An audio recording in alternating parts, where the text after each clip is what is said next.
Dara, I just can't believe that Tracy savagely bludgeoned an Eagle Scout. That's so unlike her.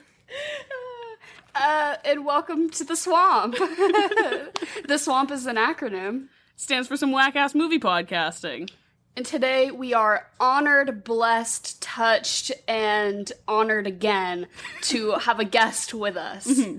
Yeah, my twin sister Alyssa's here. Hey, besties. So we're so excited to have you, Alyssa. Emily's not identical twin. At home, if you're like just copying and pasting Emily, that's not the case. But we went in the discussion of doing a musical this month. Immediately, you were like, "I got to get on for Hairspray." So why Hairspray? What's the connection? Yeah. Where's the love? Well, there's just no connection. It's just like a movie masterpiece. And like Plain and simple. Emily, she wanted me to come do Mamma Mia. Well, I told everyone about our deep love for Mamma Mia, so I just assumed that you'd be on for that one, but you took a hard left. Yeah, it's a big family thing, but I was like, I can't. Like, impossible. It has to be Hairspray. Because it's just, like, everyone universally loves Mamma Mia. I feel like Hairspray is, like, a niche thing. I'm part of, like, a Hairspray community of one.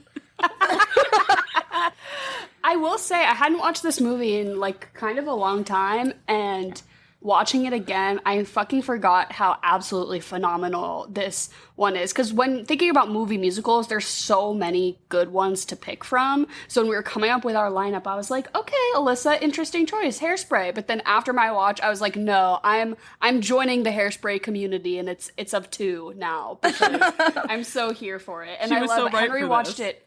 Henry watched it with me, and I was like, oh, have you seen this before? And he was like, Dara, are you kidding? This is, like, one of the best movies ever made. And I was like, where is this coming from? Like, what the hell? But it was so good, and I'm really glad that you chose it, because it made me revisit such a great piece of art. It's actually just us four in the Hairspray community. Yeah. You're not invited. What? You don't appreciate John Travolta enough. I 100% do. Here's the thing, is that we were out and about today, and we went to a record store, and Dara, you saw this on my Instagram story. Alyssa bought a John Travolta record. It's like all of his hits, and I was like, well, first of all, I didn't realize he had hits. Well, I thought it was just Saturday Night Fever. No, This was It said it was Travolta Fever, and it had his best hits. And the funny thing is, I saw one. It was like his first. I guess he had albums. I don't know. I wasn't alive. But it was his first one, and I was like, "Oh, genius! I need it." My mom was like, "That's impossible. You know nothing by him." I'm like, "Mom, this is the greatest person of all time. Like, what are you talking about?" And then I picked it up, and behind it was the greatest hits with a full-size John Travolta poster. Hell yeah. So I It's paid $10 for it. Every girl's dream. Every girl's dream. And his camel toe is jarring. The crotchal region of John Travolta on that poster stared me down like a fucking Western standoff. It was just pointing itself directly at me. Officer, I swear it looked at me first. But do you feel like your love for him was rekindled this week when we watched Hairspray? Because I think this is probably his best work to date. I think it's anyone's best work. Like the whole cast, like everyone peaked here. Well, but like acting peaked when John Travolta played Edna Turnblad. Mm-hmm. Oh, like this is the greatest performance anyone has ever turned out in all of acting history. Yeah, I can honestly confidently say yes. Yeah, I can get behind that. I think, like, John Travolta, like, any opinions you may have of him aside about his weird personal views or him as just I think he's just a pretty mediocre actor. I think he just happens to be in a lot of really great movies. But, like, him himself, he's never, like, really that great in anything. He fucking turned the fucking party in this movie. I swear to God. John Travolta, he believably was a middle-aged woman. Somebody who had never, like, an alien, somebody who had never wouldn't know, they would be like, that's a woman. That is legit. That is a woman, and just like an amazing actress. So good. And the fact that suit he put on every morning was like 45 pounds, and it took like 4 hours, like every morning or something like that. Yeah, and he dances. Dude. He I've never seen anyone shake their hips better. He was meant to play this role because He was born to play it. Dude, the way he moves with that ass, like no one else could have done it. Fact. And I love, this role is pretty, like, iconic because in the original movie, the John Waters movie that came out in 88, it was played by Divine, who was kind of, like, one of the OG drag, like, superstars. Like, she kind of brought drag to, like, the forefront of pop culture and stuff. John Waters, obviously, as well, kind of putting her on that platform. But it's like, so how do you fucking follow that up, you know? Like, Divine, one of the most iconic drag queens of all time. You fucking cast John Travolta. That's what you do. Like, it's insane. I love it.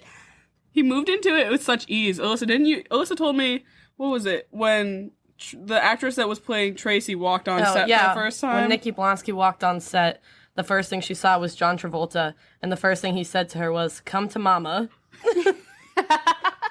Do you think he went method for this? Like, do you think would hope so. He like kept that suit on and he like did the voice at home. Probably. With the full I mean, it wig, took the so full long getup. to put on that it just makes sense to just keep it on. Logistically. Just like for months of filming, like this is my life now. Yeah. It's like when you have like a cast on for a broken arm and you can't take it off. You just sculpted into it. So do we want to do a little bit of a recap? Yeah. Just if you haven't seen Hairspray, there's the 1988 version, but we're doing the 2007 version today. It was 88 movie by John Waters, and then it got turned into a Broadway musical after that. And then the 2007 movie was kind of like a remake of the musical of the movie situation. So we're doing the 2007 version with John Travolta and Zac Efron and all those people. Every good actor to ever. Yeah. The casting was stunning. But we can get into that. Okay. So essentially, the movie starts off with Tracy, who is living in Baltimore, Maryland. And if you don't realize that she's in Baltimore by the end of the first song, you're a fucking idiot. Because she says it about 18,000 times. Lays it on the thickest layer absolutely possible. Like, in case you were wondering where I live, it's Baltimore, Maryland. Good morning, Baltimore, Maryland. And also it seems to be the best place in the United States to her. To her? Oh, we'll get into that. But so Tracy's living in Baltimore. She's just a regular high school student.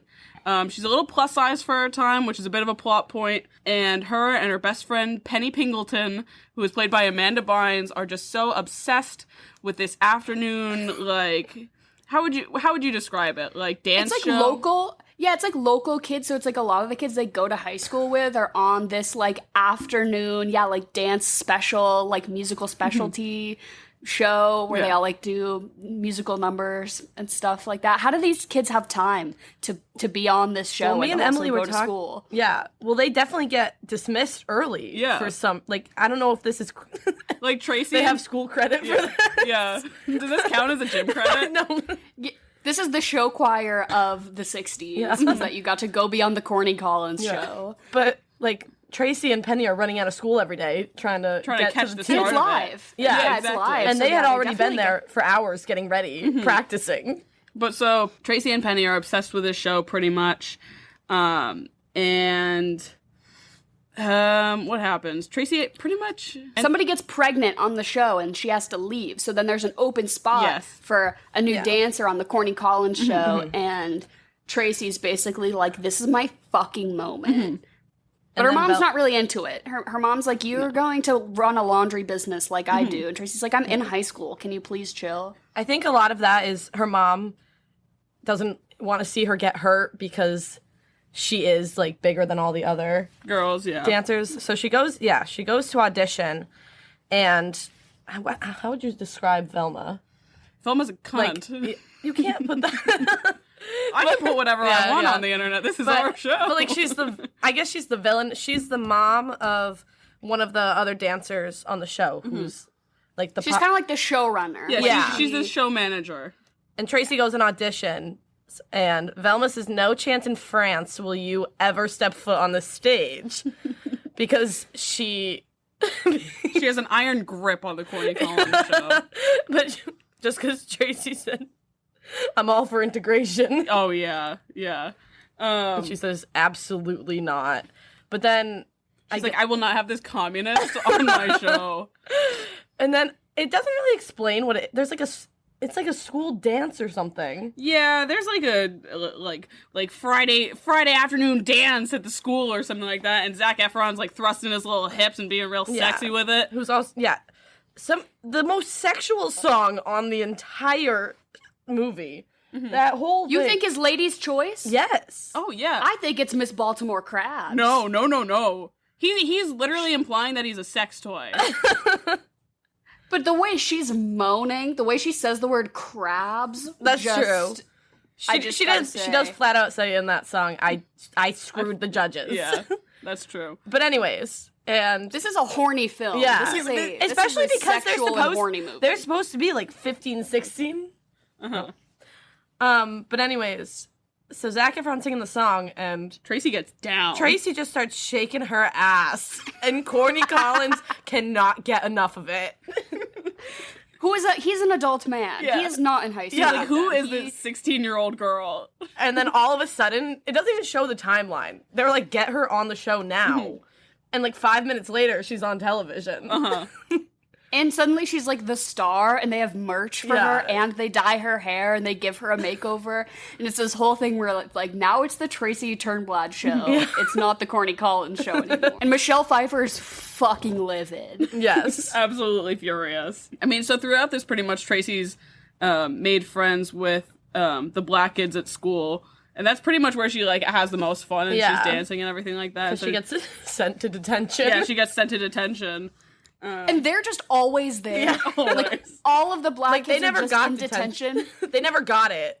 They just voluntarily. That's their classroom. They voluntarily they just get to dance. go there. They're like, you can come to our school, but you just have to dance in a room by yourselves all day. That's the deal that we're gonna cut here. But so as Tracy pretty much gains a lot of speed on the show and everything like that, she also gets introduced to the civil rights movement at the same time. And she's at the forefront. Honestly. What pretty much ends up happening is they have a march in town because Velma, to rebuttal having Tracy on the show, is like, okay, well, we're going to cancel Negro Day on the show because they have one day a month that they bring the black kids on to dance. And so they have this whole march throughout town to protest it. There's a bit of a Queen Latifah is Queen there. Latifah's there. And there's a bit of a scuffle with police, and Tracy hits one of the police with, like, her sign. He's like, you just assaulted an officer. And then Tracy becomes, like, the #1 most wanted person on the FBI, like, watch list. Yep. Zac Efron comes to his senses, and he's like, Tracy, I love you. And then they pretty much, how does it even go from here? Tracy, like... She like goes into hiding at his house. She's a fugitive. And he's like, you can stay in my nuclear bunker that my family has. And so Tracy hides, and then everything goes down, and then she somehow escapes and then goes back. Oh, the big pageant. Yeah, Miss Hairspray pageant is happening the next day. Yes. And so Tracy's... And that bitch from Pitch Perfect, what's her fucking name? Brittany Snow. I don't even know. What's her name in the movie? Like... Amber. Yeah. Amber wins every year, and Amber is Michelle Pfeiffer's daughter. She wins every year, but Tracy's really giving her a run for her money this time around because the people love her. She's a queen of the people. And so the fact that Tracy's like being chased by the cops is pretty good for Amber, because Amber's like, well, she's not going to be able to show up to the pageant. But then at the last fucking second, she descends in a rocket and steps out wearing the most fabulous costume of all time. And then she turns the party, she does a lit musical number, and she brings all of her black friends onto the stage because they're just on standby, I guess. And then they say, racism is over. And Corny Collins says, yes, this has been my ulterior motive the whole time, actually. And I love integration. Michelle Pfeiffer, you are fired. Every day is Negro Day now on the Corny Collins show. I'm pretty sure that's a direct quote from the movie. Oh yeah, no, Tracy says, I love Negro Day. I wish every day was Negro Day. And then they roll into I don't know. Tracy gives me a bit of white savior complex. Oh, absolutely. Especially the way she's at the front of that march. Yeah. Holding hands with Queen Latifah. I'm like, girl, get 3 or 4 rows back. You are not the person to be up here. But I can't really tell if Tracy's woke or if she's just a fucking moron, because she all the time she like comes into detention and she's like, "Hey, why are only the black kids here?" Or like somebody will mention something about segregation and she's like, "What's that all about?" What the fuck? It's 1960 this movie takes place in? You've been alive for 15 whole years of your life, Tracy, and you haven't realized the social situation of American society? It's taken you this fucking long? So here's the thing, and I want to get into this, because we came up with a bit of a theory. Yeah. Well, I think it started, I was watching it, and I was like, something is off about Tracy. Like, obviously. Yeah. I was like, because she's just not getting these social cues at all, ever. Yeah. And then it hit me. I was like, Tracy is manic this entire movie. She's just having a giant manic episode. And then, who was it, Matt that, like... Yeah, I think my roommate Matt brought up, he was like, what if, just what if, hear me out. This is all taking place in Tracy's head. And she's actually in the psych ward. Because we were watching... And I was like, this movie is riddled with mental illness in some way.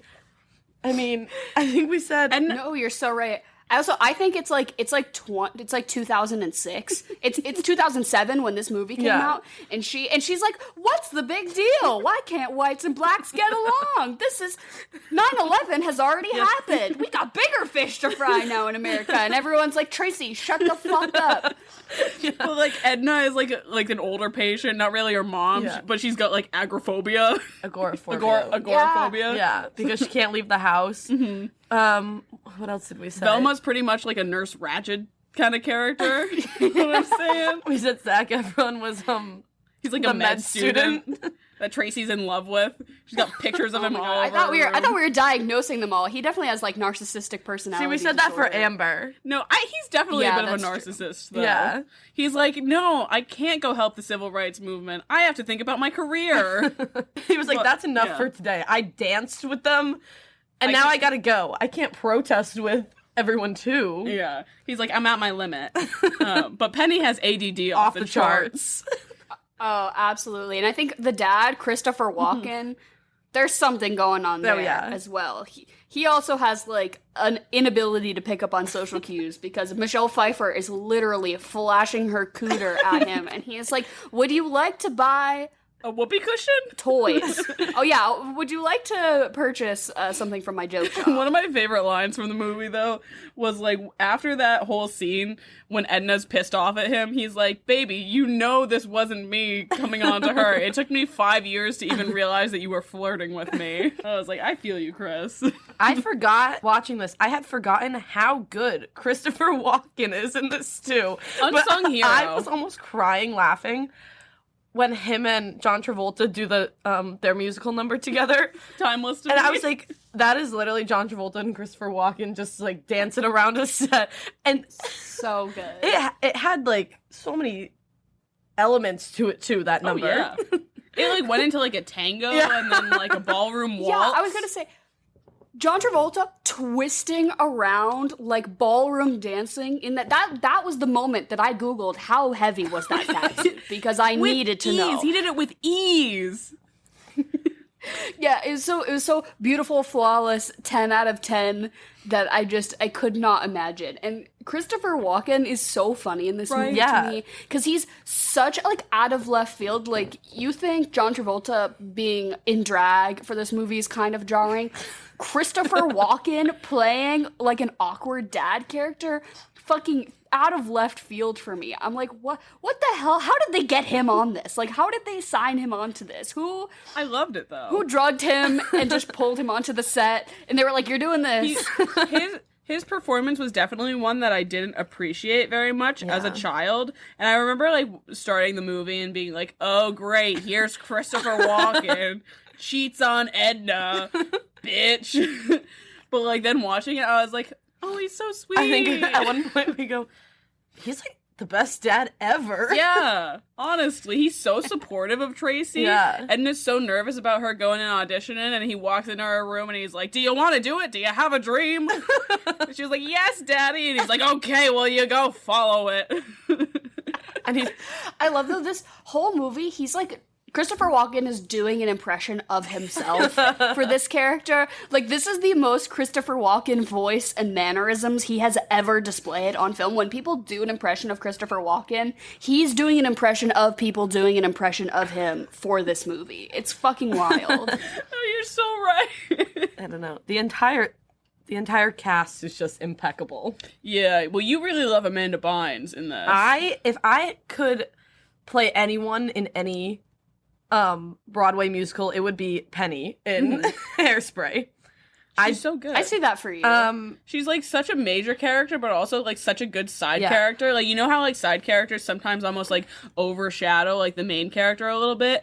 Penny is like right in that nice little pocket where she's perfect. Absolutely And perfect. And she's got such like great comedic like what's the right word for it? Like timing and instinct. Exactly. She always, her little quippy lines come in at the perfect right moment so that you remember her. But she's not, you don't like her more than you like Tracy. You kind of just like them as a team. Exactly. Which is definitely, I think, a balance that's kind of hard to find. Her and Seaweed too, though, are probably my favorite part of this entire movie. Yeah.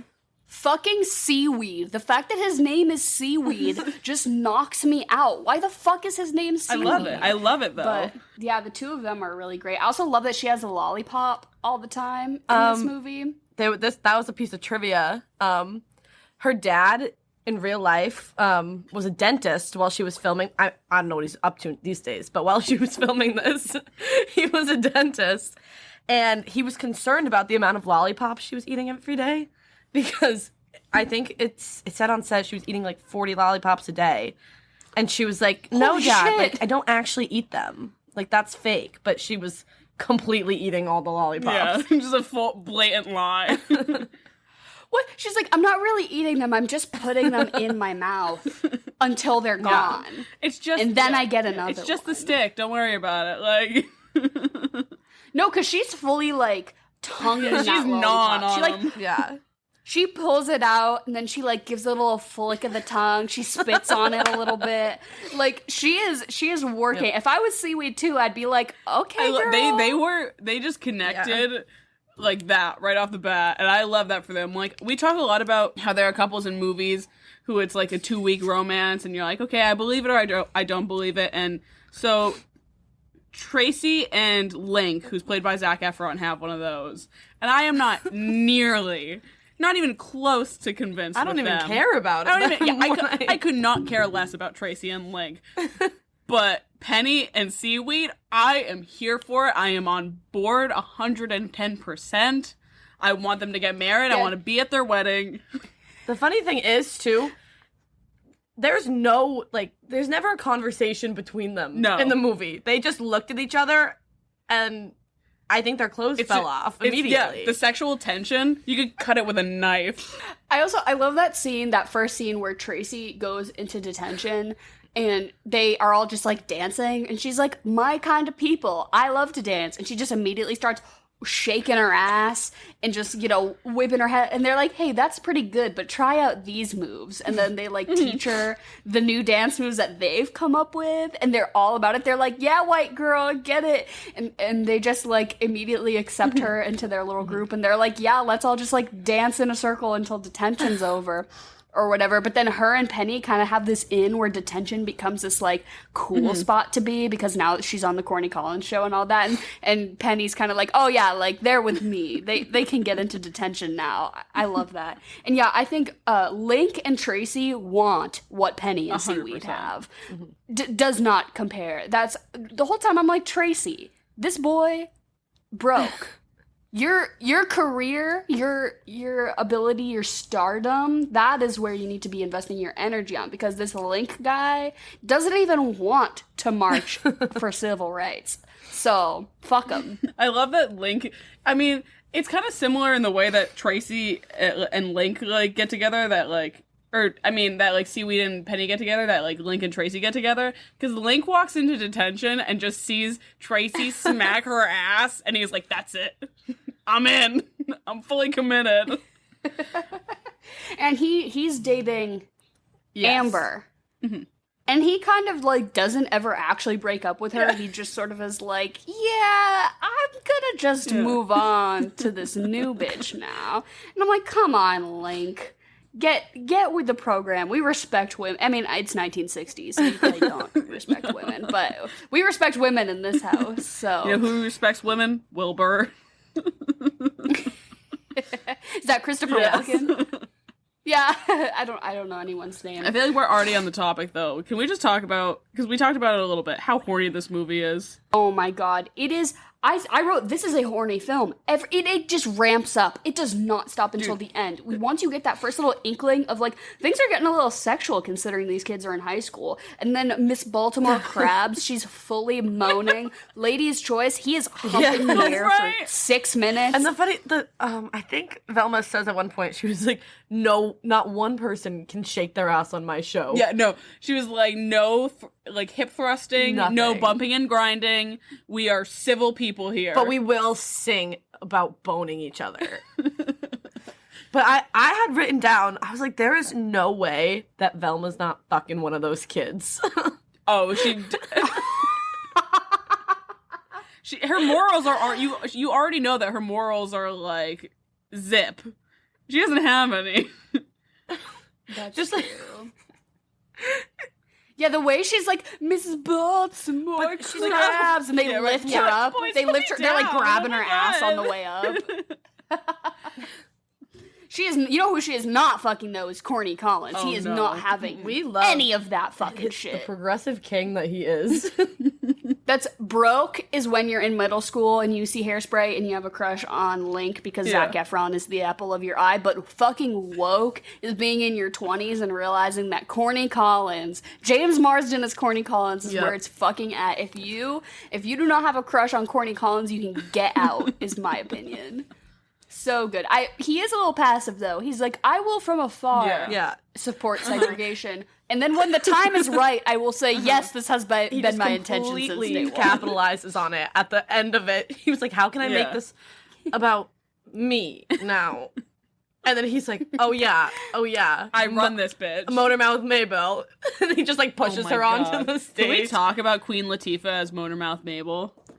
She is so good. Absolutely stunning. Oh my god. Did you know Aretha Franklin went out for this role and Queen Latifah got it over her, and I think that's fucking wild. But I think she's perfect, amazing, everything. I love her in this. The costumes. I mean, we can get into that later, but I think the hair and costumes in this movie are absolutely insane. They're kind of like a parody of like what the 60s actually was. Like nobody fucking dressed like that, but the fact that everything is like bumped to a 15 out of 10 is amazing. Queen Latifah looks fucking stunning. She's just like in a caftan, like in a muumuu the whole time with like huge hair that hits the ceiling. She's amazing. I love it. And yeah, so she's like she's like the foil character for Michelle Pfeiffer because she is kind of the showrunner for the Negro Day on the show, and so Corny Collins at the end pulls her in and is like, we're doing this together now, and I love it. I love that for them. I hope they're fucking. I think, yeah. She's a lesbian. Is that the vibe you got? Well, Queen Latifah, Jesus Christ, Queen Latifah is a lesbian in real life. Which Why didn't I know? did not know that. How did I not which know is that? I think I knew it in the back of my head, but watching this film, the gay vibes I got radiated off of her, I said to Henry, I'm like, is she gay in real life? And he's like, fuck if I know. And so watching this movie made me Google, is Queen Latifah gay? And yes, she's married to a woman. So how did I not know that? The gay vibe she gave me on this alone permeated into her love truth. that. Oh my god, just so much more. Right, and that's the vibe I got that she, little Inez or whatever her name is her daughter. Yes. But I kind of got like adoptive vibes. I don't really know. I don't know the full Seaweed story. and Inez are both her kids. Oh, I see. I didn't even get that. They were all just kind of like, they live in a record store or something. They're just there all the time. But one of my favorite scenes in this whole movie is when after school, Seaweed takes Link, Penny, and Tracy from detention where they all are, and he's like, hey, you can come hang out with us. Then there's this whole musical number where they're like on the bus. One of the best songs, by the way. Oh, integration. Pretty good stuff, huh? And then they bring them to this record store where all the black kids hang out after school. They're all just like dancing a perfectly choreographed musical number, which I guess is what they do. But then that bitch Amber, she calls Tracy's mom, and she pretends to be an adult, and she's like, hey, your daughter is canoodling with the coloreds, so you're gonna have to take care of that. And so then she shows up, John Travolta, what's her name, Edna? Edna shows up basically to this place, and she's like, you can't really be here, like, that's not really chill with how things are. And then Queen Latifah single-handedly ends racism by feeding cornbread to John Travolta in a fat suit. She's like, here's the thing. She's like, is that we're actually fine, and let me prove it to you. Have a meal. We have a full kitchen in this record store for some fucking reason, and we have a full spread of food, and if you just hang out and see that we're not so bad. And then John Travolta's like, well, I cannot refuse a meal, so I will be participating in that. And it looks fucking great, and then all of a sudden, yeah, racism is over for all these people. It's amazing. Queen Latifah, she just knows how to turn it out. Exactly. That was also another, like, musical number. Like, I slept a lot, like, when I was younger on the musical number with John Travolta and Christopher Walken. But this one, too, what is it? Big, Blonde, and Beautiful, I think is the name of the song. Yep. Absolutely stunning. Like, if I walked in there and Queen Latifah was singing that number to me, I would be enchanted. I couldn't take my fucking eyes off of her. I can't believe that this movie dared to make the comparison that they're like, Tracy, you're a little bit overweight. That's kind of like being black when you think about it. No, really. I cannot believe they're like, you're kind of looked down upon in society as well. So we are kind of same, you and I. I cannot believe this movie dared to through musical number you can make very that much comparison. You can very much tell that the actual musical was constructed in like the early 2000s. Yeah, it was the 80s. The 80s was the first movie version, and then I think it was maybe the early 2000s was when the musical was made, and then it hit so big popularity because the original movie was really more of a cult film. Like it was 88, so it really didn't do well until like the early 90s when it kind of became like a cult following, mostly amongst like, you know, gay people and drag queens were really into it because of Divine and John Waters. But then it was really the musical, the Broadway musical in the early 2000s when the popularity exploded, and then they're like, we have to make a movie out of this. We got to capitalize on this success. One of the things that does sour this for me is the fact that in the original musical version on Broadway, Matthew Morrison played Link. It makes me nauseous to think about. I don't want to talk about it. This is a sore spot. Yeah. If you can't tell from like our ramblings, we don't really have, at least speaking for myself, I don't really know a ton about the original movie. I've never seen it, the 88 version, and obviously I've never seen the Broadway show. I've never seen. So when I'm speaking about those, it's purely like IMDb surface level trivia type shit. So if anybody out there is like a hardcore Hairspray stan, if you want to join the Hairspray community of now 4, you can hit us with some facts, because if y'all tell me it's worth watching, maybe I'll give it a spin, because I do love this one so much. But I think you talking about the musical numbers you kind of slept on, I want to get into last week for Mamma Mia, I texted you and I was like, defend your favorite number to the death, and I'm expecting this of you. And so I just rolled it over into this week as well, and I texted both of you while I was watching, and I'm like, hey, a heads up, I am going to ask you what your favorite number is, and I'm like, you have to pick a favorite number and defend it. Okay. So I'm interested to hear what your answers are, and I'm intrigued. It feels like there's only one right answer for this. There's not, but there is. Because in the same way that you said, like, last week, Dancing Queen felt like a cop-out for Mamma Mia, I mean, what's the name of the song? Freaking, We Can't Stop the Beat. Like, that entire sequence is so outstanding, and just it gives me so much joy watching that number. Like, it's just unmatched for me throughout, like, the entire movie. There are so many other good numbers, but, like, once it gets to that scene, like, I'm having, like, a little bit of heart palpitations. I'm getting so into it. I cried. My shoulders... Yeah, Alyssa cried. I was listening to it in the car ride, like, a few days ago. We're getting ready. And I cried when John Travolta started singing. Like, fully teared up in the car by myself. But it's just the fact... It's a 10-minute long like number. There's not a better like end sequence song from any musical. Like, if you think you have a better one, please like hit us up, let us know. But this one is just so the pure energy that this one brings. There's just so many elements to it. Exactly. Like, you go through an emotional roller coaster. Like, you're like, well, shit. Sorry, Tracy. Amber's taking the gold. And then she ascends from a hairspray bottle, a giant, and then the choreography. I love it. And suddenly her hair is different too. The costume change there, it shows that she's a changed woman. Oh, it's brilliant. The emotion it's fucking brilliant. when they crown. This must have been like the biggest plot twist of my life when I first saw it when I was 10. And they crown Little Miss Ina Stud. Insane. And I have to point out, I don't know if Amanda Bynes has any musical experience or like training, but the few lines that she has in this song, it like sends me over the edge. Oh, she's perfect. And she could probably the dress that she was wearing. Oh my god! For that number, that kind of makes it the best one in itself. True enough. Yeah, I gotta say the costuming in this movie just absolutely sends me every time, every so outfit, good. every scenario. Her pigtails, and just the way everything is styled to a T is just, the perfect combination of like historical reference and camp and like.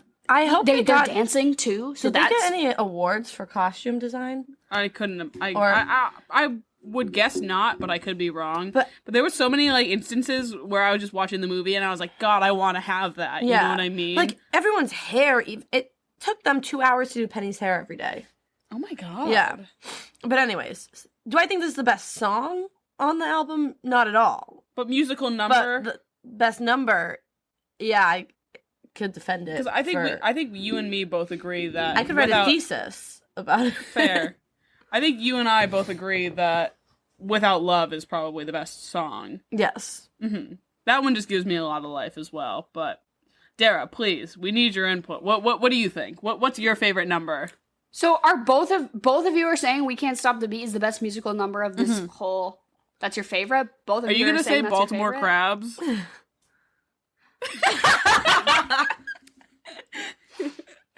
Are you sure? Because, well, okay, so while I was taking my notes, I was like, I have to consider Miss Baltimore Crabs.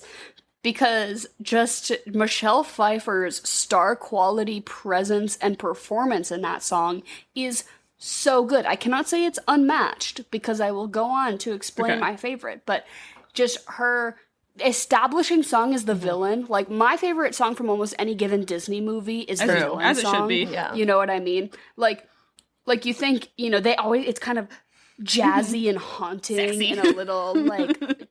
Yeah, like horny, but every song in this movie is horny. But Miss Baltimore Crabs, I love establishing her, and the fact that her fucking like claim to fame is that she has a title called Miss Baltimore Crabs is absolutely fucking insane buffoonery.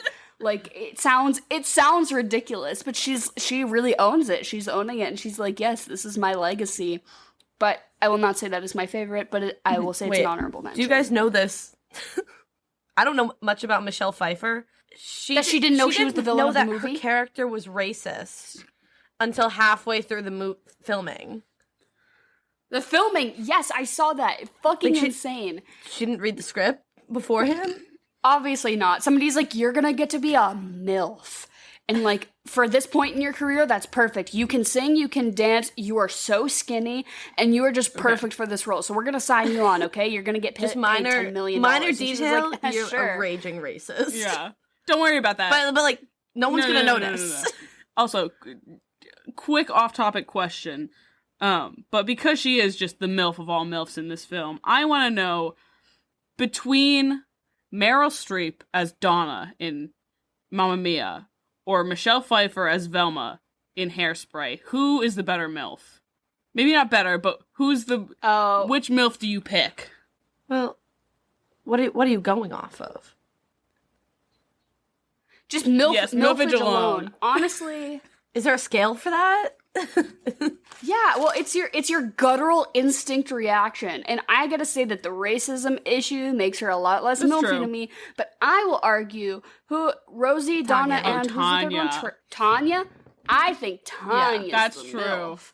She doesn't have kids, but she's of that age, you know. And I think Donna's certainly a MILF. I'm not discrediting her, but I do think if we're doing pure raw MILF Okay, energy, so let's change it. Yeah. it's Tanya. For sure. Yeah. No, It's that's Tanya very for me. Yeah. That's a no contest sort of situation. Okay, but I have to hear your favorite Yeah, sorry, we're getting off musical track. number.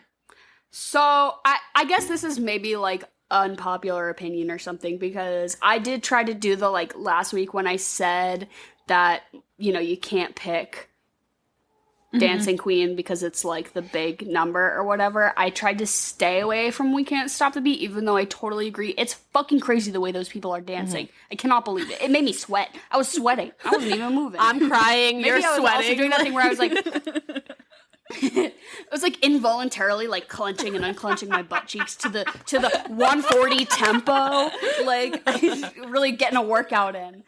But the musical number in this movie that sticks with me the most, that I just love, is Welcome to the 60s. It's so good. It's the mother-daughter number between Tracy and Edna. This is like basically John Travolta's epic scene, because there's a number with the husband-wife musical number scene, which comes a little later in the movie, but this is the big one where you're like, damn, John Travolta can really swing that There thing in this is fat one suit. part I ascend into this. During the song? Yes, when he does the little like yodel thing in the middle.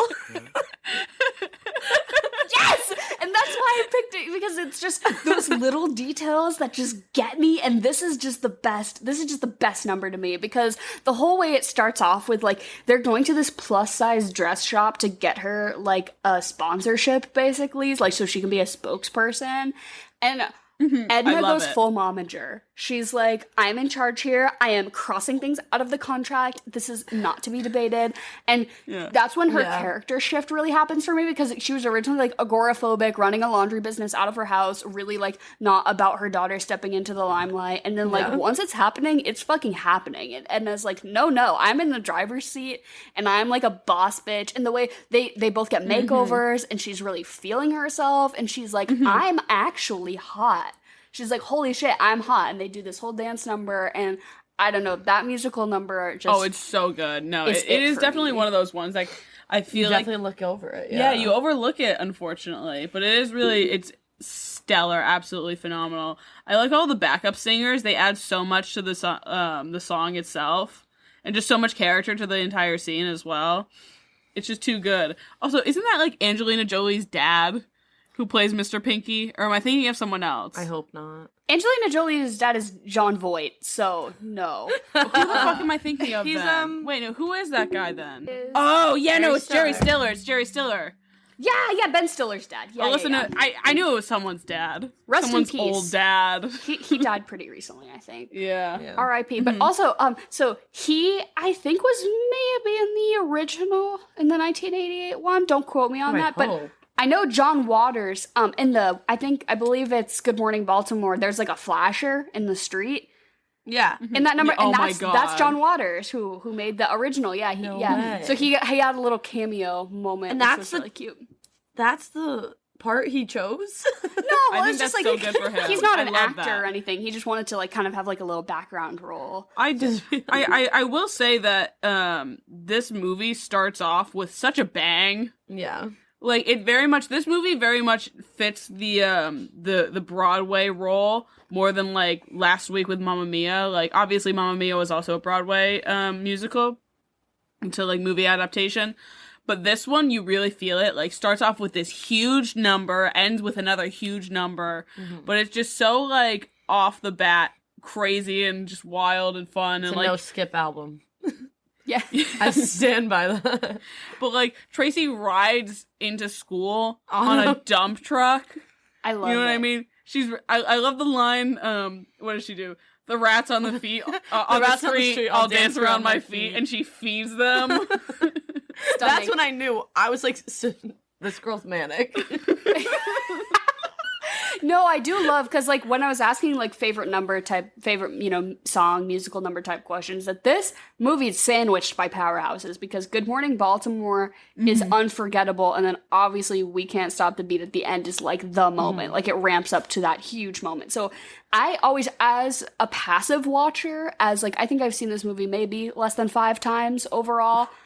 And so the first couple times I saw it, those are the 2 that stick with you. The first one and the last one. You know, if you can, like, remember the lyrics, remember what was happening, that's it. But then, like, with a more watchful eye, realizing that everything in the middle is fucking amazing as well, I think is the real gem of this movie.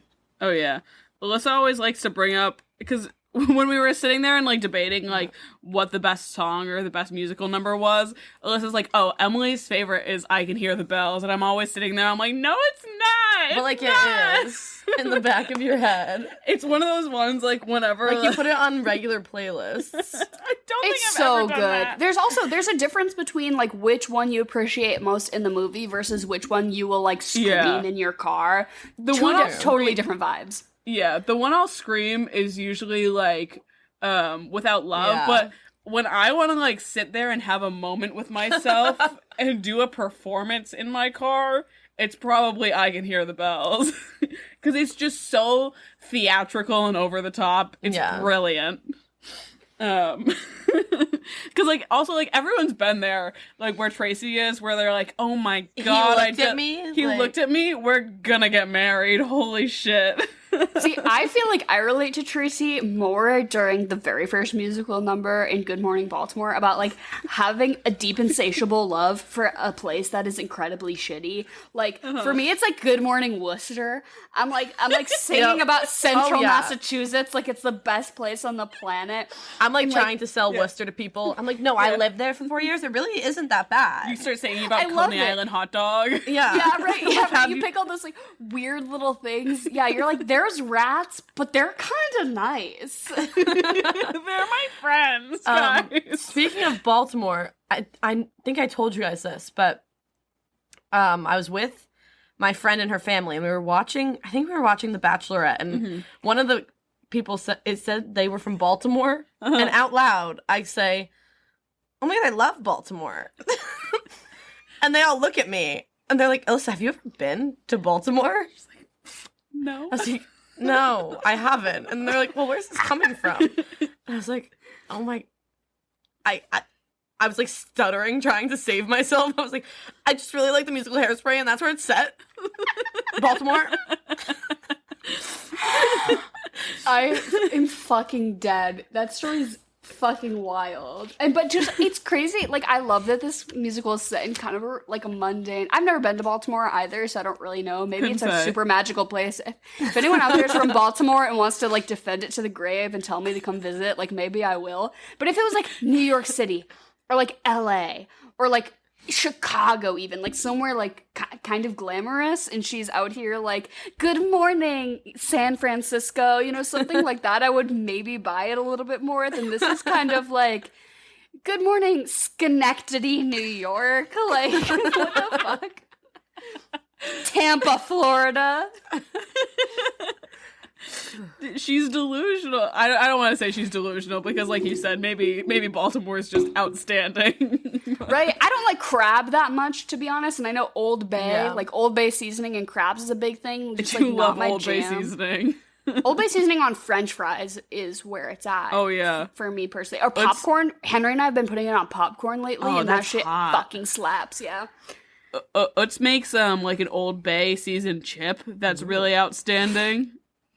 Yeah, I would highly recommend. But yeah, maybe on our world tour we'll have to hit Baltimore. Our world tour. If y'all want us to do a swamp tour where 3 people from each city show up and we just hang out on a couch, you're gonna each have to give us like $60. It's gonna be kind of steep, unless you can gather a large group of people to either you hang house out. us or you give us $60. Yeah, right. If you can put us up like in your mom's basement, like on your mom's couch. Honestly, Hugh, Ohio, I think there are enough of you, TBH. Oh my god. when we look at the stats, Hugh, Ohio is our #1 city. So if you're from Hugh, God and like, bless you. and like 60 of you want to each pay $1 for us to come to your town, I'll drive to fucking Should we Ohio. have a swamp meetup in Hugh, Ohio? I'm So with it. as we transition points here, do we want to call Jen in for chocolate or vanilla? Please, yes. She's yes, on yes. standby. Oh, I'm so glad. There she is. Hi, Hey. Jen. All right, so we have special guest Jen here once again for a edition of Chocolate or Vanilla, which is our sort of mid-podcast segment that we do with my mother and our intern, Jen. Intern means we do not pay her, but she does a lot of research and work for us. So every week she comes up with a list of questions for the game Chocolate or Vanilla, which is when you just name two things and say which one you like better. And make sure to keep your eye out on our Instagram. We post them every weekend for so you can say which one you like better. So keep your eye out for that. Jen, is there a theme this week? There is no theme. Oh, hell Ooh, yeah. I love a good wild card. I'm so excited. This is So my favorite it is- segment. It's kind of it's kind of a rewind because we did this one a couple weeks ago. The week I think you guys reviewed Lady Bird. I was at a wedding and I tried to do it from the wedding and it was way too noisy. Yes. So I figured I would just do that one again. Very dedicated to the pod, though. Appreciate all the effort from the Yeah, wedding. right. Jen phoned in from like fully a wedding reception. Like the bride and the groom were like, "I do," and she was over here like, "So what do you like better, Legos or Lincoln Logs?" And I bet we could have got away with it, but it was rainy, so everybody was inside. So I was like tucked behind the gift table a little bit, but yeah, I figured I would just redo that one. Beautiful. All right, great. So for reference, Dara, this is Dara speaking. My answer will be first, then Emily, Alyssa, and then Jen, who is my mother. Okay, so chocolate or vanilla? Chocolate. Vanilla. Chocolate. Chocolate. Tea or coffee? Coffee. Coffee. Probably tea. Ooh. I would say coffee also. Regular cake or cupcakes? Regular cake. Cupcakes, I just don't like the frosting to cake ratio personally. Too much frosting and not enough cake. I just like cake better. I agree with you on that. Plus, cake can take so many forms. Cheesecake, ice cream cake. Oh, yeah. You can do so much more with it. All right. Yeah, probably cake, just because you said ice cream cake. I I'm thinking made of the ones from Friendlies with the cookie crumble stuff in it. On the So inside, in Yeah. the middle So layer? good. Yes. I'm still going to say cupcakes. I like a single serving dessert. Mobile. Yes. Rainbows or unicorns? Rainbows. Unicorns do not exist. Also rainbows. Rainbows? I will say unicorns because they're special. Oreos or chocolate chip cookies? That's really hard because I feel like chocolate chip cookies, you can have them warm, which is a mood, and you can't have a warm Oreo. But like Oreos are very convenient. But I'll go with chocolate chip cookies because if I can include a scoop of ice cream on there, like a warm chocolate chip cookie with a fucking scoop of vanilla ice cream will set me off. But think about, I'm going to say Oreos because you can crumble Oreos on top of ice cream and it can be in ice cream. And also, I think back to that one time, I think we were watching The Social Network and Jed made these like big puffy Oreo like Oh, that's a whoopie pie though. That's not an Oreo. But it's like, it was Oreo My styled. My recent obsession has been revisiting the idea of the Oreo cakester. If anybody out there from the early 2000s remembers the Oreo product spin-off that was the Oreo cakester, it was like a whoopie pie version of an Oreo, and they discontinued them, and I'm obsessed. I cannot stop thinking about them. So yeah, it was like a whoopie pie version of an Oreo. Oreo cakesters, please reach out. Please, for the love of God, reach out if you've had Oreo cakesters. I cannot, my mind will not rest until I eat an Oreo cakester once again. I saw you tweeted about it, and I was like, is she revisiting that thing that we had a couple of weeks ago? Yes. That's fair. All right, where do you stand? I have to go with Oreo just because there's so many different flavors of Oreos. Yeah. Ooh, what's your favorite? Do you have a I do like you have the a birthday favorite cake of, like, one. But like They do a good and lemon also, one. fried Oreos. Ooh. Those are the best. That shit's fucked. Yeah, you can't fry a Fucked chocolate good. chip cookie. No. I mean, you Those could, are best. but Fried Oreos You- are best in Maine. you could fry for some anything. You can have cookie dough though. Fried yeah. cookie dough. Have you ever had that? That No. shit's wild. I would also say chocolate chip cookies. Like warm, melty chocolate chip cookies. Oh, the Oreos. Have you guys had the s'mores Oreos? Those are I was gonna say No. those are our favorite in our household. The s'mores Oreos, I would say the lemon ones are good. I like the carrot cake ones are also They have pretty a good. red but velvet I cake really, one. Yeah. I like that one. The s'mores ones though are my favorite. The cookie part is like Interesting. graham cracker. Oh, it's that's good hot. shit. I know you will probably dislike this, Dara, but I really fuck with the mint Oreos. Those ones are really I knew you were good. going to say that. Staying up late or sleeping in late? Sleeping in, motherfucker. Yeah, definitely sleeping I love to in. sleep in. Probably staying up late. Really? Like, yeah. Sleeping in just feels like a luxury to me, you know what I mean? Like, Yeah. staying up, like, I'm always up late. But like, if you're out doing stuff like on the weekends, it's fun. That's I don't like true. staying up late during the week. Yeah. Like, it's like a I go to bed at like 9 o'clock, 8 o'clock during the week. Okay. That's early. 60? Yeah, well, I think that's why I like You work early, though. sometimes like staying up late because I don't get to do it often. That's fair. No, that makes total sense. What about you, Jen? I would say staying up late. I like staying up late. Monopoly or Candyland? Like, I feel like there's just like a disparity between these two games because Candyland is something you play as a Disparity? child. Yeah. A difference, a very stark difference between them because Candyland is for children and cannot be enjoyed by adults as it is simple. But Monopoly inquires intellect, ruthlessness, cunning, and strategy and can be enjoyed by an adult. So I just don't think these are as a board game fan, I just don't think these are comparable, and I will have to say Monopoly because if somebody said to me, let's play Candyland, I'd say, what are you on? And if somebody were to say, let's play Monopoly, I'd say, hell fucking yeah. Yeah, well, you can tell a lot about a person if they, like, bring up, like, let's play Monopoly. You know what I mean? So I'll also say Monopoly. Yeah, it means they're a psychopath. I fuck with that. Well, girls, I'm gonna go with Candyland because, like you said, you need to be Cunning and ruthless. cunning and intelligent to play Monopoly, and those are simply things that I am not. So, like, I don't have the mental capacity to play Monopoly. That's I mean, fair. I like Life because that's just like Life is a good there's no game. skill involved. Yeah. You just pick up kids along the I way. just gotta put the kids in the car. Maybe change careers. Yeah. halfway through. Do I go to college? I don't know. So I'm gonna have to go with Candyland. They've got the better characters as well. I will say that. Yeah. Agreed. Yeah, but what is it, Mr. Gloopy? The chocolate guy who's just like a pile of mud? I'm going to say The peppermint Candyland guy? also. Yeah. The art design on that game is wild. Oh, yeah. If you really look at those Candyland characters, somebody was on something when they made that. Yeah, I'm with Alyssa. I think Monopoly's way too ruthless for me. All right, Friday night or Saturday night? Friday night, baby. Yeah, definitely Friday night. Like, you hit that peak because you just got off of work and, Yeah. like, you're ready to have a weekend. Saturday night, you just have to remember that it's preceded by Sunday. Yeah. You know what I mean? And it's like, oh. Exactly. But, yeah, definitely Friday night. Yeah, it's gotta be Friday night. Except sometimes Friday you're more night. tired.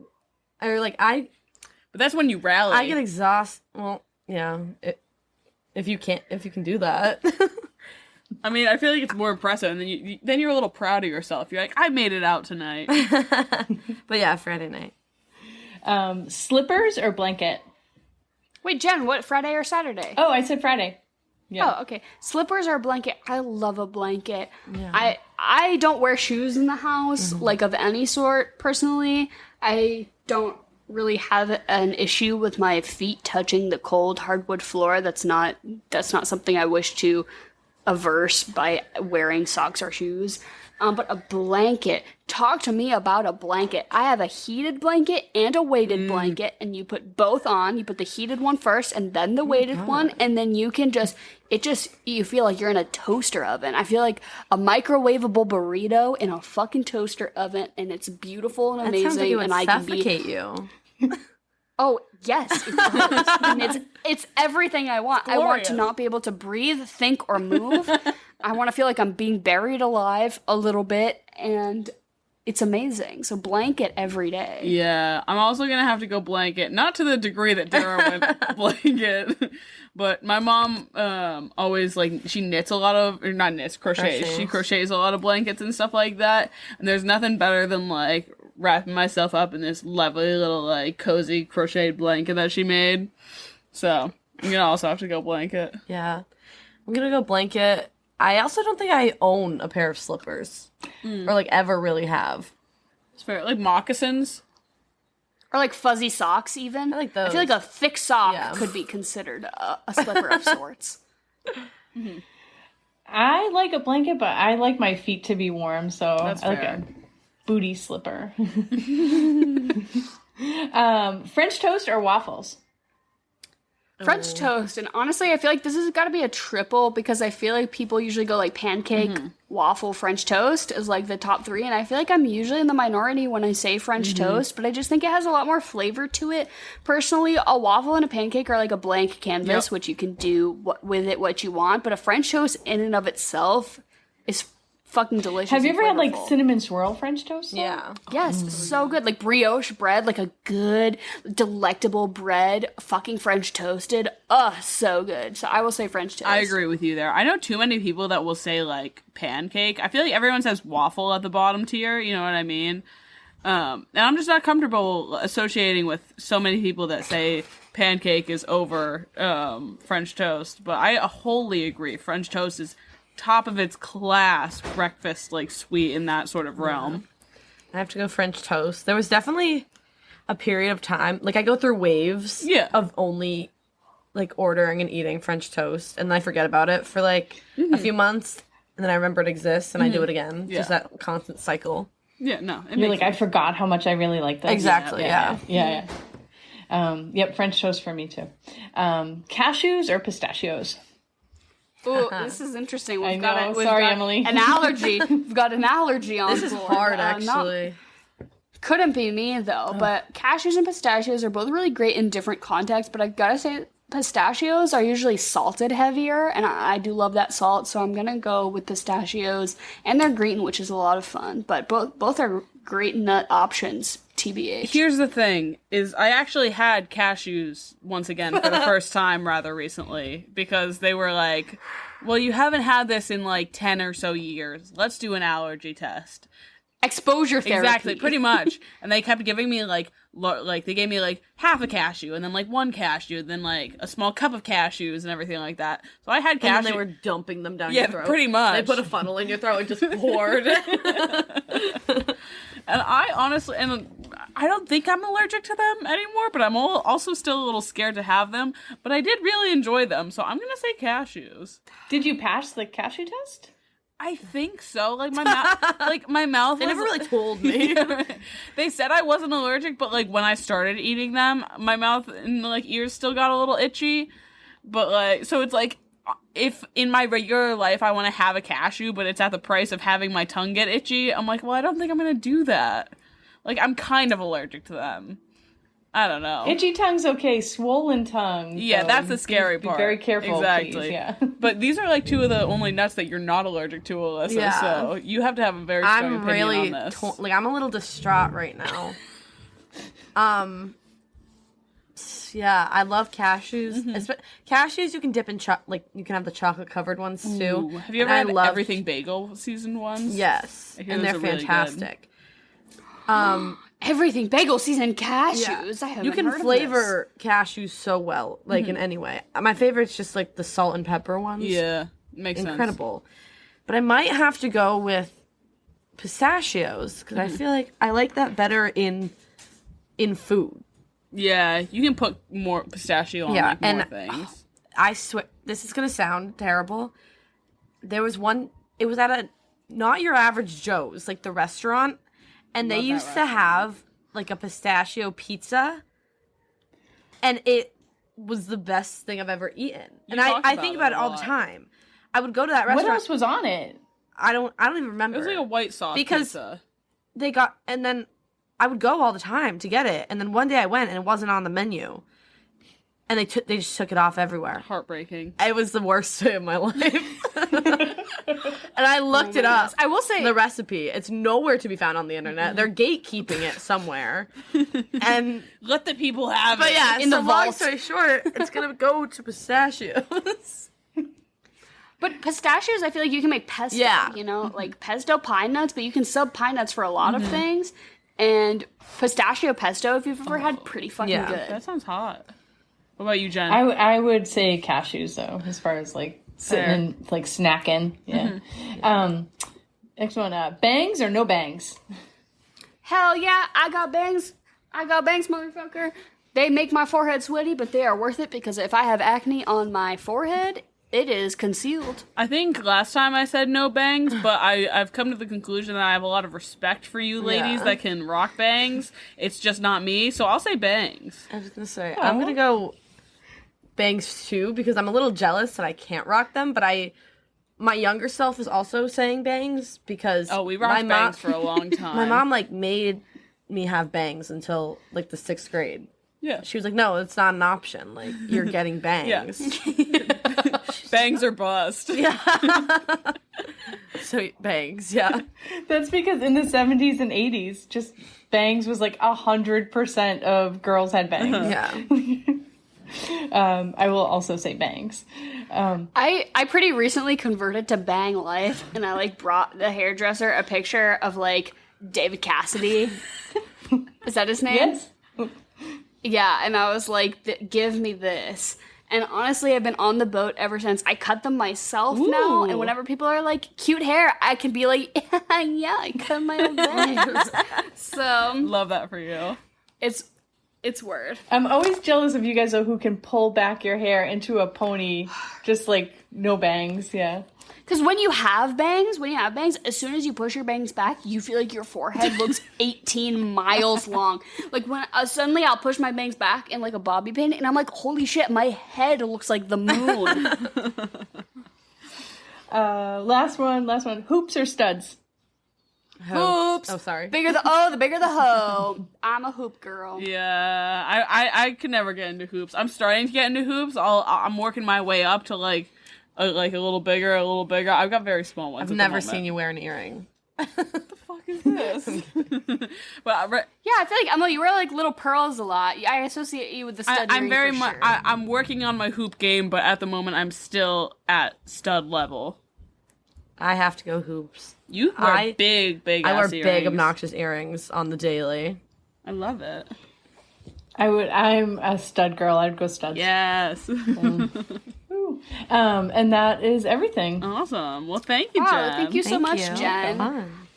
Yeah, thanks for joining the pod. We always appreciate your presence. And if anybody has any ideas for chocolate or vanilla themes in the future, if you're like, oh, you know what would be a really great theme? I don't know, fill in the blank, I guess. Come up with your own shit and DM it to us, and maybe I'll relay it to Jen if it sparks joy, if it piques my interest, and maybe she will use your ideas in the future. So we always love your input, and if you play chocolate or vanilla, let us know. We love this shit. It's so fun. And yeah, keep your eye out on our Instagram this upcoming weekend. We'll post the chocolate or vanilla, so let us know your opinion on all of these questions as well. All right. Awesome. I'll see you guys all later. I love Bye, you. Jen. Bye. Bye, love you. Yeah, so getting back into Hairspray, we love chocolate or vanilla with Jen, but let's get to the real deal at hand, which is the 2007 amazing hit feature. I forget that this movie came out before Mamma Mia. Yeah. Fun, did you know this Yeah. was like the highest grossing musical movie of all time before Of before all time? Mamma Mia. Mamma Mia. Oh, okay. So up until Yeah. this point, until 2007. To be That fair, I makes don't know sense how to me. many that really movie musicals there were, really. Okay. But So I know Mamma Mia. I think we said it was like in the 600 million for what it grossed, but at the time, Hairspray grossed $203.5 million US dollars. It definitely. Wow, and do you know what the budget was? $75 million. That's amazing. I was gonna. They definitely got. I don't know if it was the highest grossing because I mean I'm looking at Chicago here and it has 306.8 That's what IMDb million. says. So take it up with them. That's fair. They definitely pulled people in though, getting Zac Efron on this film. Mm-hmm. Absolutely, and I all the know that teenage it was because girls. of High School Musical. Yeah. Well, and he didn't even audition. They just gave him the role. Yeah. They were like, "You No, need they to come said here, dye your hair black, and be just a little racist." And They're like, you have your the dick part. is gonna need to be hard. Like, we need your hard cock and your thrusting hips, Zac Efron, and it's gonna do it for us. The I remember he skipped the High School Musical. Like they toured after the first movie came out, to film this instead. And I think who was it? Drew Seeley took a spot. Mm-hmm. But the crazy thing is, in the first High School Musical, he wasn't singing the whole thing. Yeah. I was just about to say, because they offered this to him. They're like, we saw you in High School Musical and you were so amazing. We'd like to offer you this role. But he did not do the singing in the first High School Musical. So he did. Like, were they not phoned in on this fact that he was lip syncing the whole time? Like, yeah, the boy can dance, but he did some of the singing. I think they to be fair, meshed their voices together. yes, he did some of the singing, but Drew Seeley also did some of the singing, and they mixed both of their voice recordings together, and that's how you got all of the songs from It makes me so Troy sad in High School Musical. for Drew Seeley.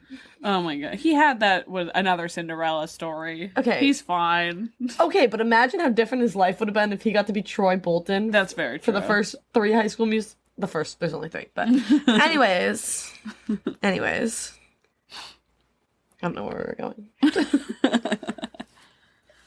I will say, Zac Efron did a really... I'm glad that this was, like, his second big thing after High School Musical. Oh, yeah.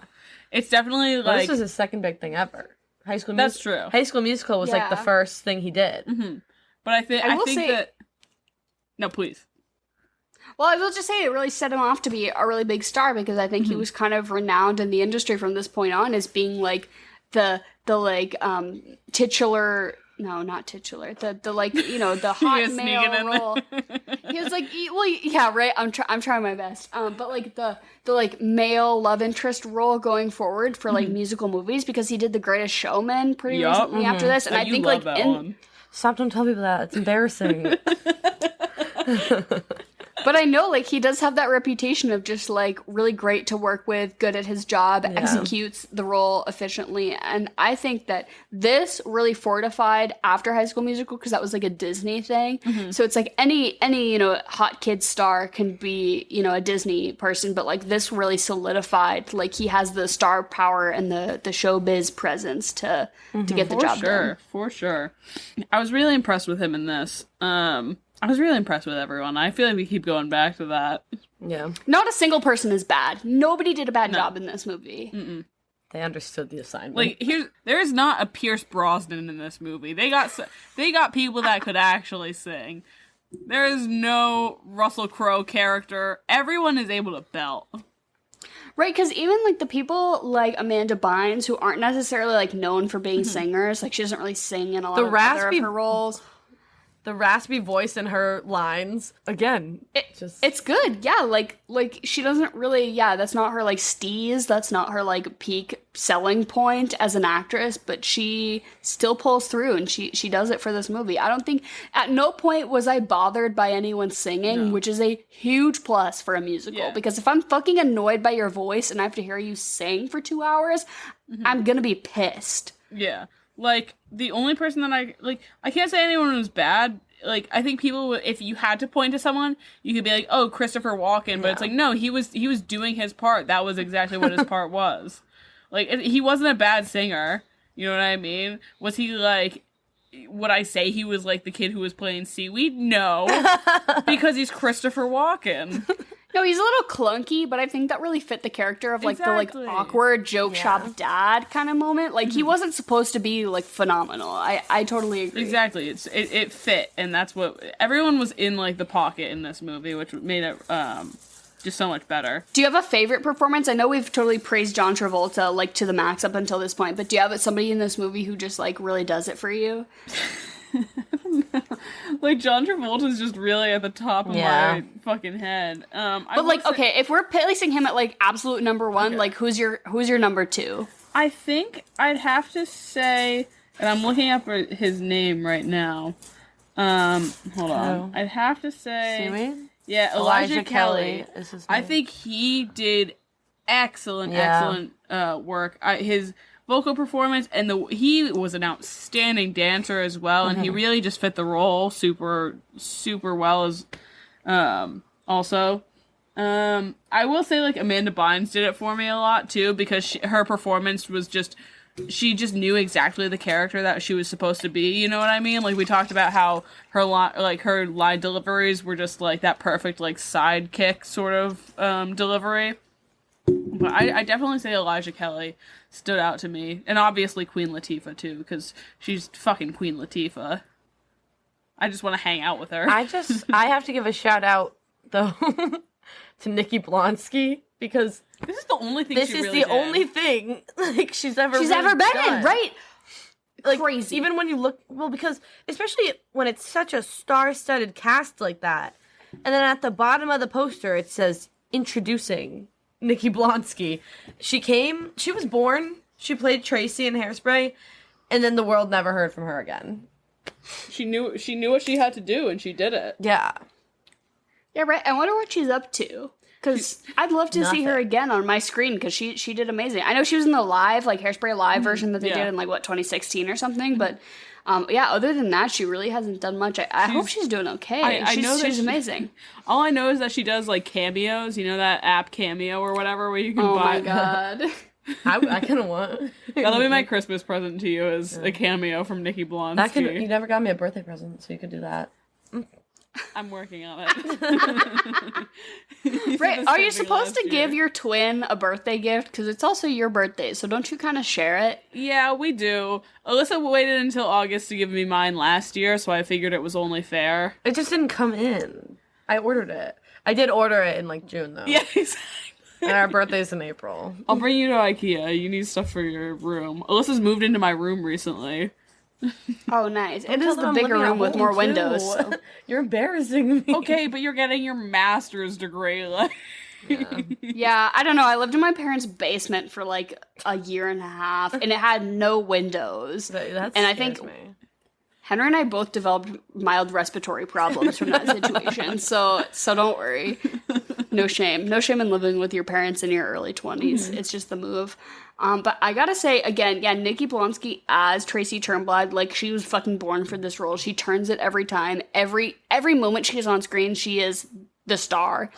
So, I cannot believe she hasn't been in other stuff other than this, because she just commands such star power. But I do want to give, an offhanded shout-out to fucking Allison Janney. Oh, yeah! Oh, my God.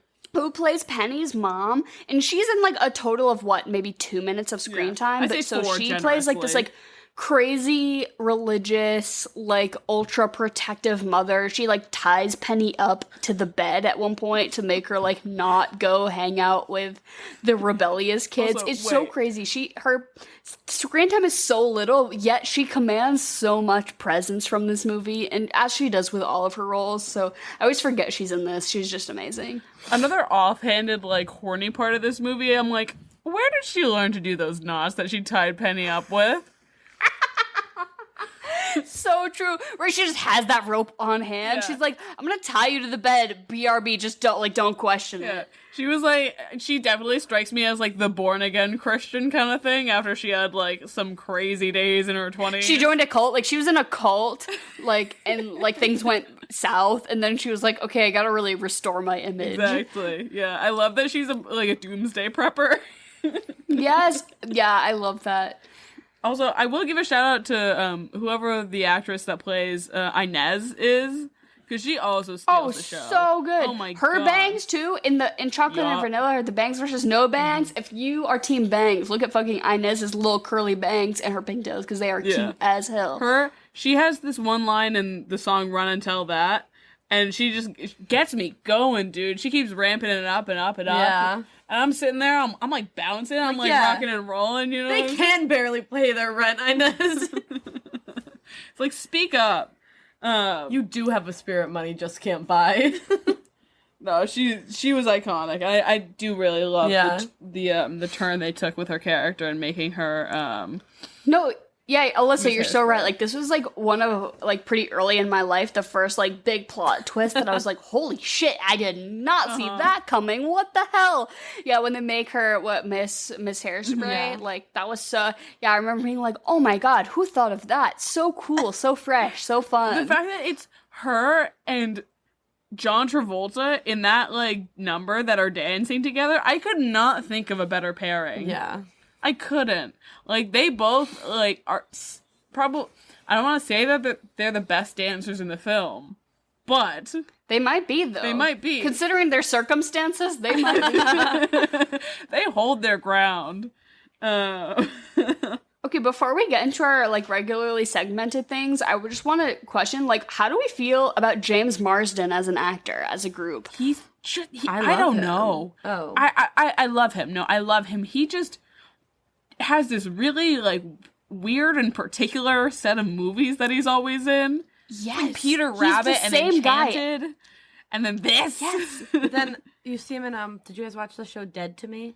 Oh, he Absolutely, was good in yes. that. And he was great. He's everything to me. Yeah, I think he plays that guy every single Son. time. And therefore, to me, all James Marsden works of cinema take place in the same universe, and Yeah. he's the same guy. I forgot he's in The because and he Notebook, just doesn't too. age. He's like a vampire who does not age, and Yeah, he's just in he everything. doesn't. Because he's always that like kind of himbo energy, but has a little bit of like something about Yeah. him that just gets me going. Westworld, if anybody out there has seen Westworld, his character in Westworld, fucking amazing. Just like that, literally just that same like himbo energy guy every time, and it's too good. It's so funny because I'm on his like sort of IMDb thing right now, and all the TV shows are like, it's like Dead to Me and Westworld and the show Stand and 30 Rock, and then you go to his movies and it's Sonic the Hedgehog, Enchanted, 27 Dresses, Okay. Hop, Boss Baby. But he was also, I forgot he was in The Notebook.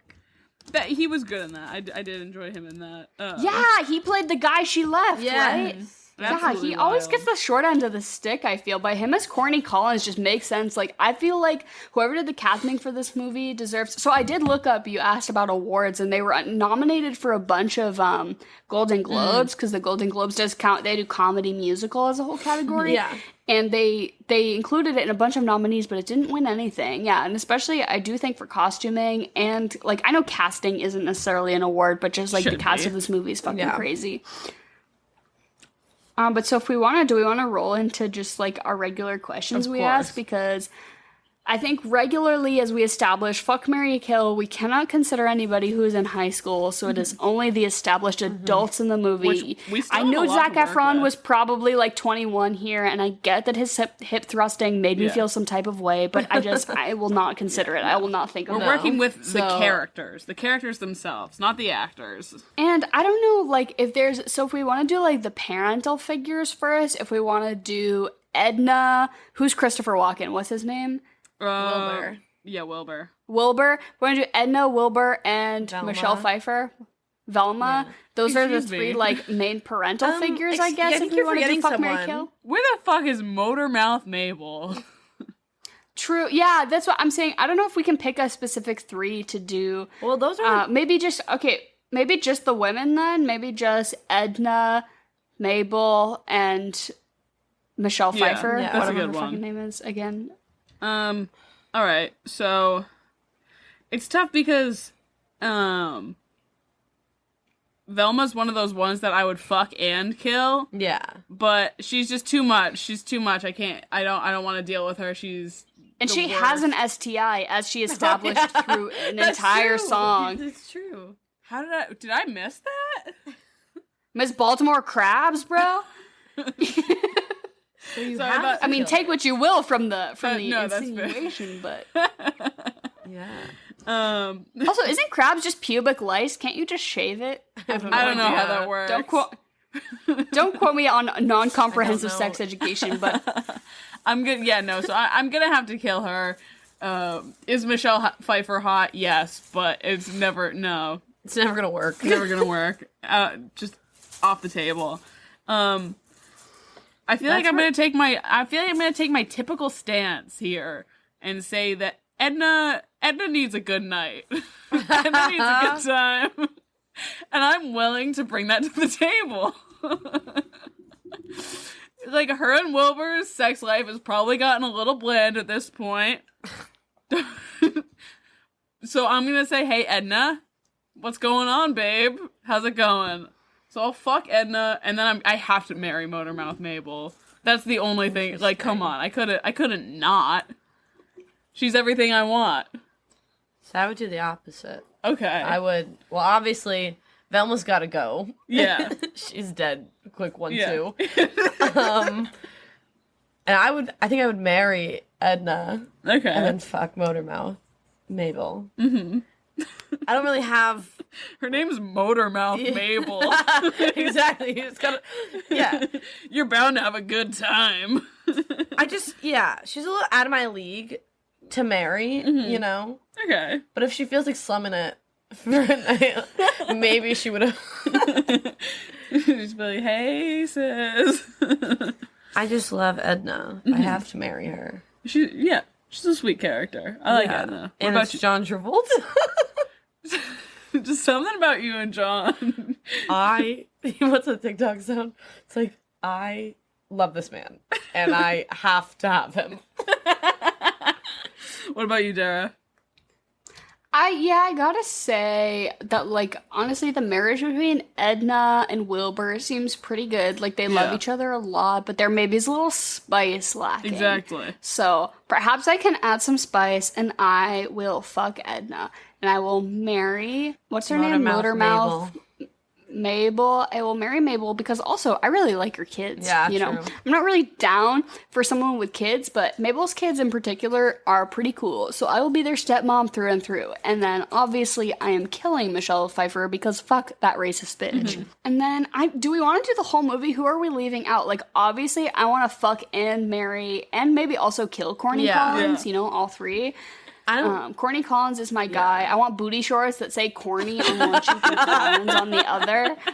And I don't really want to do any of those three things to Wilbur. I just want to get a drink with Wilbur. I would like him to be my dad. I want to go to his shop and I want to buy all the trinkets. Yeah, Like, true. I want him to show me how they all work and Yeah. like just see how happy he is, like with his little shop. I don't know, Allison Janney also, like, religious extremist. I might kill that bitch, but it is Allison Janney, so she could persuade me in a second to not do as I've such. I've got mine figured out. So I'm gonna For the whole movie? whole movie Okay. wise. Oh. I'm gonna fuck Corny Collins for obvious reasons. Of course. You know, kind of have to. I'm gonna stick with Motormouth Mabel to marry. I've already stated why. And I'm gonna kill the guy that employs Velma. He's like not the show manager, but the station manager almost. Oh, because he let everything go to shit, and he let Velma get all the power that she had. And I just feel like you gotta cut off like the serpent's head. You know what I mean? Interesting. You gotta pull out the roots. This or is some the next weeds. level Yeah. thinking. Oh yeah, Big brain over here. every once in a while. So I'm punching that in. That's who I'm killing. I think I would just. I have to marry and fuck Corny Collins. That's fair. I don't know if that's an Well, if you option. marry him, you get to fuck him every Yeah, night for the rest of your exactly. life if you choose So to who do else so. would you So, fuck? fucking marry, we have discussed, is kind of an intertwangled Yeah, situation. exactly. But Fucking kill is a very different fuck is a thing. yeah, you don't necessarily want to marry everyone you fuck, but you do want to fuck the person you marry. So it's just a rectangle square situation. We've had a couple of I will fuck them and kill them. Yeah. Kate Blanchett and I think Thor Ragnarok was one of them. Kate Blanchett and Carol, I will kill Carol in a second. So you're gonna fuck and marry Corny. You're gonna fuck him and then you guys are gonna start a relationship. And then I don't know. Who's to say? who are you gonna kill then? It's hard because you only added like 2 more characters. I think we've since the Lady Bird episode though. No, you gotta think Since deep the- because yeah. there's more than you I know. expect. There are the Also, cops. Didn't we say there are- I could there- kill you them. know, Okay. Didn't we say since the Lady Bird episode because we opened it up to be able to kill Lady Bird? I was We gonna were- say, can I kill someone underage? Yeah. I think we opened Yeah, it up to yeah, where yeah. you could kill someone underage. Yeah, although that's fucked to say, marrying and fucking is reserved to 18 plus, but killing, you can kill a child. So, I don't know why you'd want to in this movie. I guess you could kill, what's her name? Amber. That bitch, but Amber, I suppose. But maybe she'll learn I would her like to lesson kill down the the whole line. group when they in the scene where they're in the classroom and Tracy's fully knocked out, and then she's like Tracy, the teacher does not have breasts. Which, like, I guess I can't be that mad because then she went to detention. Yeah. But it just infuriates me. Maybe I'd kill that teacher. The teachers were not seeing Tracy's vision. Not at all. They were not behind her. She knew she was going to be a star, and they said, "You're late, Tracy." Yeah. And all the other kids got to be late, but Tracy didn't get to be late. I'll marry the bus driver that brought her to The garbage man. So you're fucking James Marsden, killing the teachers and marrying the garbage man. Is that what I have? Am I right?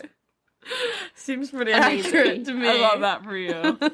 What about you? Love that. So my choices are obviously I'm marrying the fuck out of Corny Collins. He is it. He is the top of the pyramid. No man will ever pale in comparison to what Corny Collins has to offer.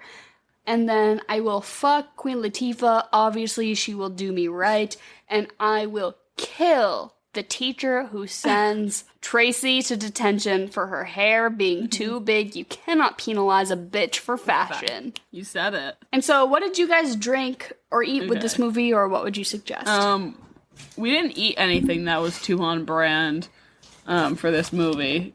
We just found some carbs and we were like, okay, let's go. But we did make lemon drops.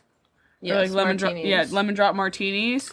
Because we figured this is a movie. It very much screams like sweets to me or to us. Yes. At first we thought like maybe a Dirty Shirley, but I feel like we've definitely like said Dirty Shirley a couple of times in this podcast. So we were like, okay, let's try and put a little variety in. And so we went for some lemon drop martinis, which were really good. Limoncello is just always a good time, if you ask me. And then what did we say for a food? Yeah, like I said, we had like some truffle fries and some cauliflower or whatever. But I think I really wanted to eat chicken and waffles with this movie. yeah, Alyssa had a I don't chicken know and waffles why. craving. Ooh. I just feel like That's it would great, be. though. It was just fitting. No, I hear you. I don't know why. Or like you could eat donuts too from Yeah, the. we did get donuts, but we did not eat them for the occasion. That was the plan, but it fell through. But I would say definitely, if you have a good donut shop around you, get a couple of donuts. Why not? We also Krispy Kreme type Yeah. beat. yes we did eat lollipops throughout the movie too, yeah. as Penny does. Oh, Yeah. that's We yeah, went that's balls so to the on brand. walls. I will Lollipops. say though, for my official recommendation for what you eat, I say if you're having a party and you're having people over, do a potluck. This movie is very like community based sort of thing, and like I was sitting there and I was watching that scene where Mabel's got all the food spread out in her record shop and everything like that, and I was like, you know what? I bet like it was a potluck kind of style. You know what I'm saying? Like, why not? Yeah, she whips up that cornbread and she says, John Travolta, consider not being racist anymore. Here is some mac and cheese and collard greens. And he says, you know what, Queen Latifah, you do make a good point. I think that it'd be a really good one for everyone brings their favorite dish. And you just have a good time. I say you do a potluck. No barriers on it. Nothing strictly like this style or that style. Just everyone brings what they feel like bringing, and you go with that, and you run with that. What about you, Dara? What do you have? I love that. That's great. I don't remember. I think I was just drinking some sort of like Moscow Mule situation, Classic. which is always the case for me. That's our official drink, honestly. While I was actually watching this movie in reality, but I do think that as far as drinks go, you think about like old timey drinks, and you think like martini, Manhattan, mint julep, yada yada yada, classic-y, whatever. And I just I don't fuck with that. So like the thing that maybe speaks to me is like a raspberry lime Oh, that would have riki been with good. your booze of choice.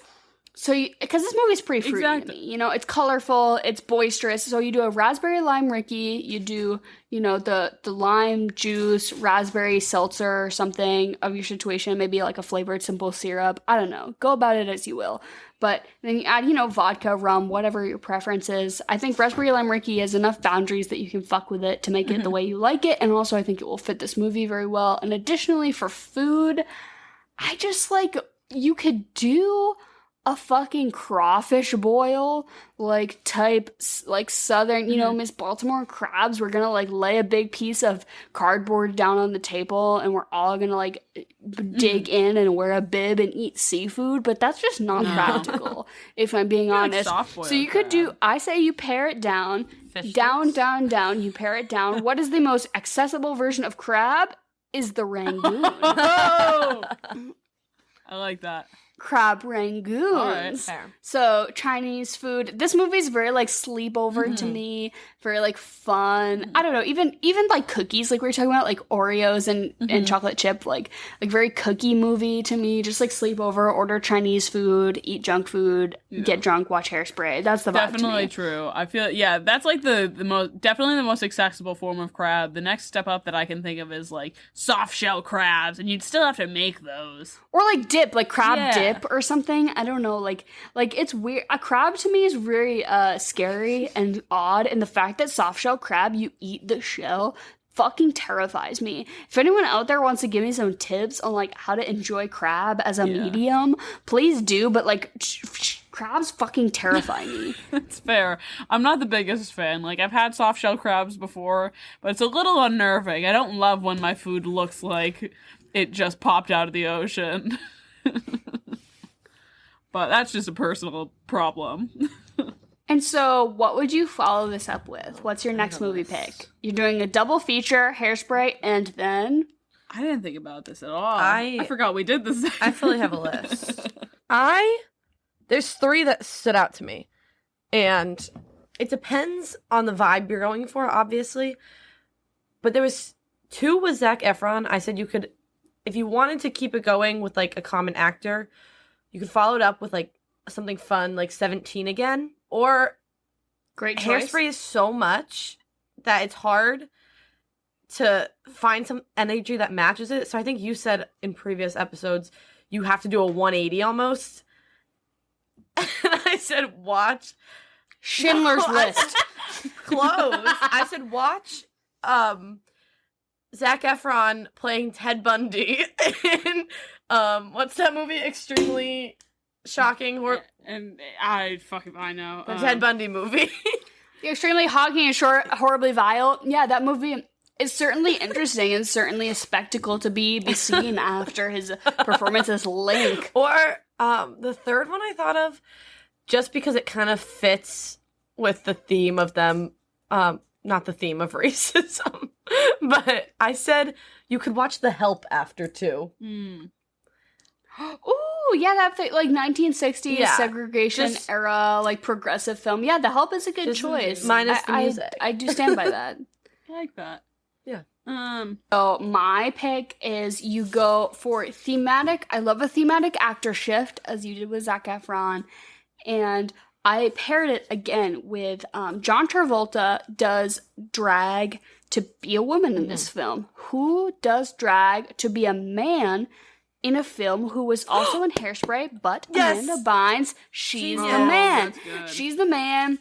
I think that's what you watch after this. It's peak Amanda Bynes. If you're a fan, as I am, and I think you guys are as well, it's so good. It's so fun. So like early 2000s vibes. She's the man. Amanda Bynes plays, she puts on makeup to be a boy situation. And I think that really fits with the John Travolta mom thing here. I think it ties it all together. And I think it is the perfect early 2000s vibe to fit with this movie. I say you watch She's the Man. I was thinking of other actors. I was like, Christopher Walken. Do you watch The Deer Hunter? No, too serious. Like, you know what I mean? Like, yeah, like Zac Efron. There's so many people here you could play off of, but for me, it was Amanda Bynes. All right. This is pretty off of just my Letterboxd watches right now. This crossed my mind, though, so... Okay. So, Hairspray is a horny movie that's supposed to not be horny, right? Sort of, you know what I mean? Yes. I think that you watch a movie that is in story supposed to be horny, but not horny at all. I think you watch Easy A. I think it's a really fun, very like light and easy watch. I think that it's got another like just stellar performance from a lead actress. Emma Stone is always fun. And also I think that one of my favorite parts of Hairspray is Edna and Wilbur. I think that their relationship is the best out of anyone's. And I also think that Stanley Tucci and Patricia Clarkson, I think that their marriage in this movie is also just a standout like parental role. So I'm gonna say Easy A. I think that's a really fun one. I think it's really light, and if you're having like a little sleepover kind of thing. Amanda Bynes is in this too. I don't know if you knew. Oh that. my god, yeah, and Amanda Bynes is in this. That's perfect. So I think this is We love a connection. This is my favorite. Also, there's Lisa Kudrow in this who was actually fucking a student in the storyline, similarly to our theory that Miss Baltimore Crab's Velma was. I don't know. Yeah.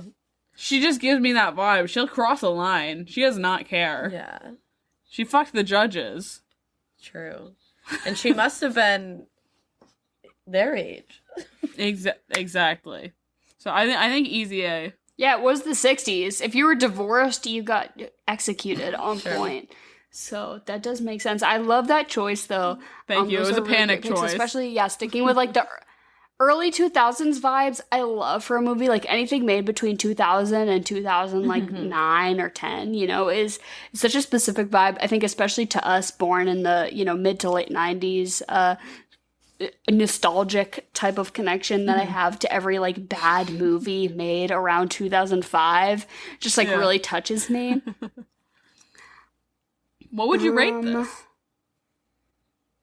I'm gonna give this movie an 8 out of 10. I think it is an amazing, movie to musical to movie rendition. Like as far as remakes go, I think this really reinvigorated the franchise.